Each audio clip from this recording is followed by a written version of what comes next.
Terima kasih masih di Kompas TV. Pemudik di Bandara Syamsuddin Nur mengaku setelah 3 tahun tidak pulang kampung akhirnya mudik. Karena perjalanan mudik tahun ini lebih bebas tanpa syarat kesehatan tertentu.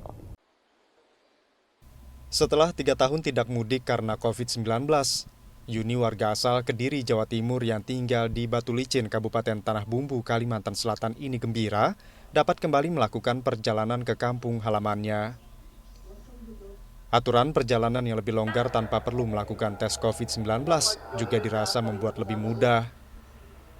Ia membeli 2 tiket pesawat tujuan Banjarmasin Surabaya dan travel dari Batu Licin ke Banjarbaru dengan total 3 juta rupiah di jasa penyedia travel. Jadi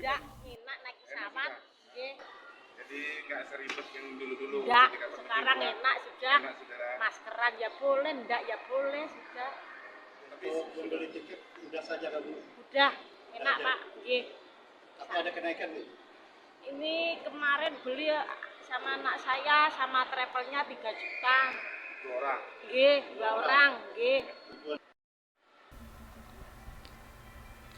Sementara hingga 6 hari jelang Idul Fitri atau hari Minggu diperkirakan sekitar 10.800 penumpang memadati Bandara Syamsuddin Nur.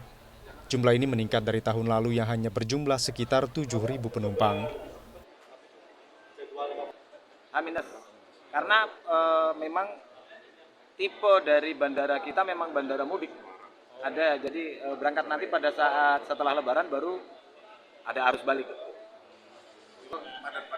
Padat-padatnya kita perkirakan saat mulai cuti bersama ya, tanggal 19. Diperkirakan puncak kepadatan arus mudik di Bandara Syamsuddin Nur akan terjadi pada saat cuti bersama atau 19 April.